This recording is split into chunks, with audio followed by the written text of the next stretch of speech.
Oh, that's a better one. Holy crap, that is a big fish.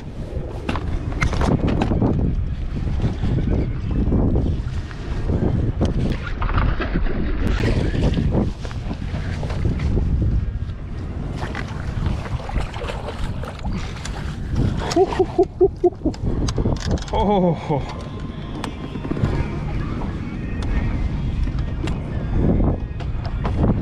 Just caught a tank, an absolute tank.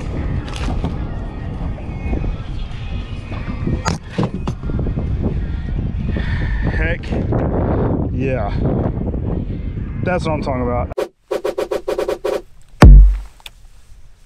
Whatever you do not call this a finesse worm, because the way I use it is anything but finesse. All right, what's happening, guys? My name is Jeremy. I run the channel on the page Fishing Lonestar, but today I'm coming to you from the Monster Bass channel to talk about what most people call finesse worms, and this particular case on a shaky head.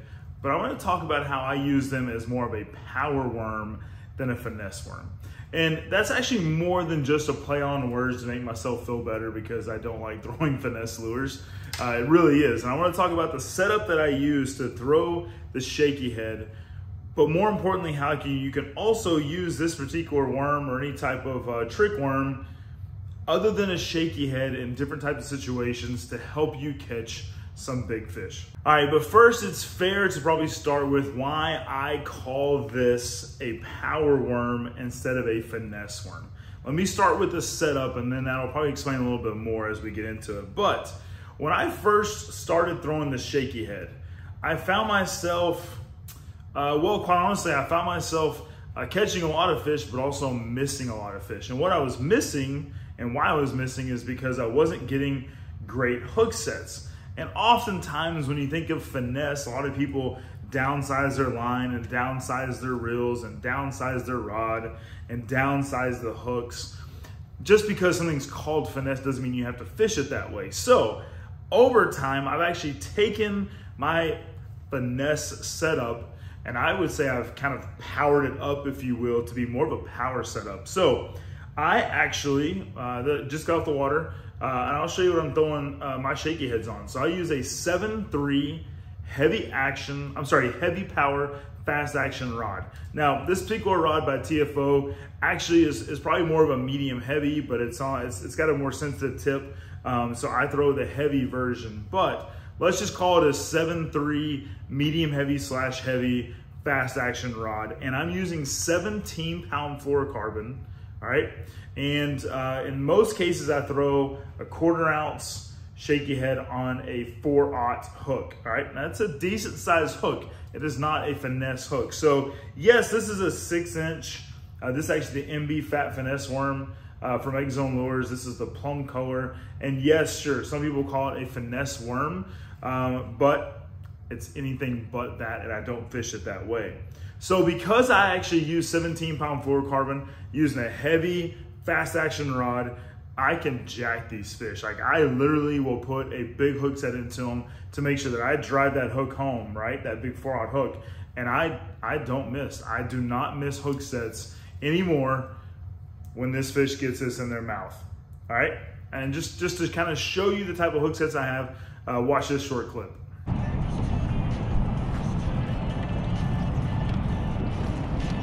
Another good one.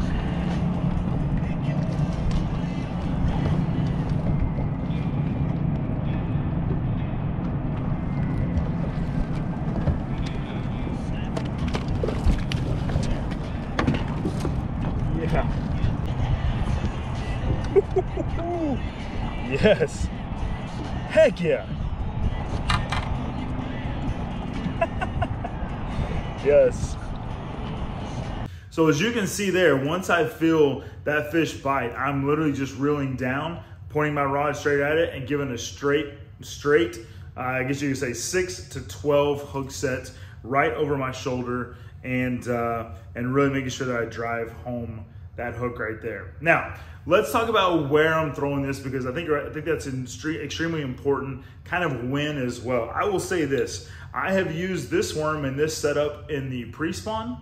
I've used it in the winter months. I'm using it right now kind of post-spawn. So you can use this particular setup throughout any part of the year. I love it in the summer, although in the summer sometimes I'll step up to an 11-inch worm, but I'll still throw this at times.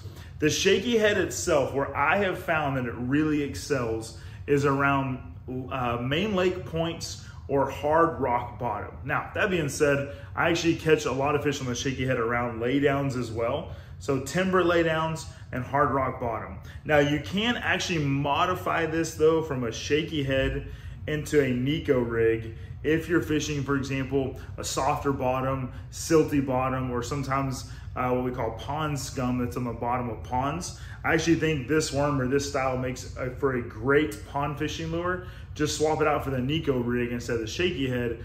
We actually did a whole video about that on the Monster Bass channel probably 2 years ago. If we can find it, we'll link it below on using this worm on a Nico rig on pond fishing. But the point is, this has multiple applications, whether it's rock, timber, or even soft bottom. You can throw this worm, and you can even throw this exact same setup. Now, it does not have to be finesse. And so I just want to empower you to kind of get that out of your mind a little bit. You can power up your shaky head setup to make sure you're not missing big fish and big bites. All right, now when I say big fish and big bites, I feel like I almost kind of need to prove that to you a little bit. So I will, as I'm talking, I'll overlay a couple of photos and videos here of a couple different catches. Again, sometimes in the pre-spawn, sometimes in the winter months, sometimes in the summer months. I'm catching fish right now post-spawn, so we're not quite into the summer on this lure. Now, this particular worm, and one reason why I really like it is because Egg Zone does not, this is the Egg Zone Lures MB Fat Finesse worm. They do not put salt in their plastic. So what that means is when this shaky head hits the bottom, this tail is going to stand up and float and wave just like this. Now, sure, I can drag it along the bottom and kind of move it. And when I do, that tail is just gonna float back up and stand again, kind of similar to this, right? Whereas sometimes if your worm has a lot of loaded plastic, it's just gonna lay like this, right? Like this on the bottom, right? It's not actually gonna stand up. But with no salt, that worm will stand up. Z-Man's plastic, the Elastic, is very similar to that. This is not any type of stretchy Elastic type plastic, so it still has great action, but it does float because of how Egg Zone makes their plastics, which helps me, in my opinion, catch more fish, even if I'm just dead sticking that shaky head. Now, real quick, Monster Bass does make this saber tooth shaky head jig in a, let's say a 3/16 ounce, a 1/4 ounce, and 3/8 ounce. When it is a calm, slick day, or the wind is 5 miles an hour or under, and I'm probably fishing 12 feet of water or less, I will use a 3/16 ounce, all right? If there's, let's just say mild to moderate wind, anywhere between probably 5 to maybe 12 mile an hour, and even if it's 10 to 15 feet deep, I will step up to the 1/4 ounce. And sometimes though, if I'm fishing even deeper, so let's just say 15 plus in depth, or if the wind is a little bit higher than 10, 12 miles an hour, that's when I go that 3/8 ounce, and we'll throw any of those particular styles or weights during those particular settings. Now, a lot of people will throw the shaky head or the Nico rig, anything like that, or even a drop shot on spinning gear. I particularly keep one spinning rod and reel on my boat.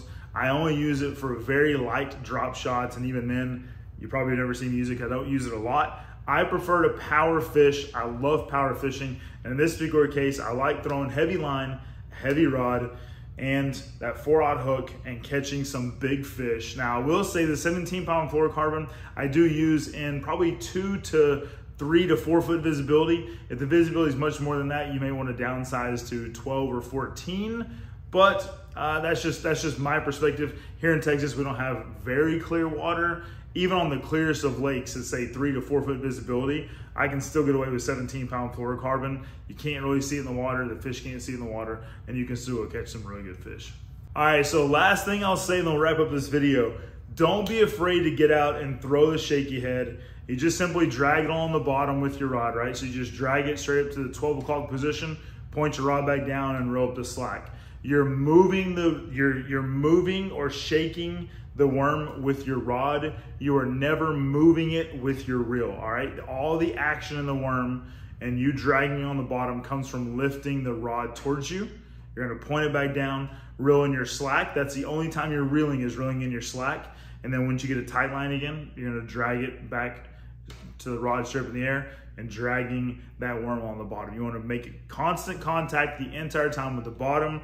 And I will say, in this particular day, just recently when I was catching a lot of fish on this color, the plum shaky head, bass were actually eating small bait fish about this big, shad, right? And kind of a shad to green shad color. But for some reason, they were actually loving this even more and having a field day picking it up off the bottom. Caught a lot of fish and caught some good fish. So right now, post spawn, through the summer, into the winter, doesn't really matter when, pick up the shaky head. If you can get away with the water clarity and visibility, power up your setup, stop losing fish, go catch big fish on the shaky head.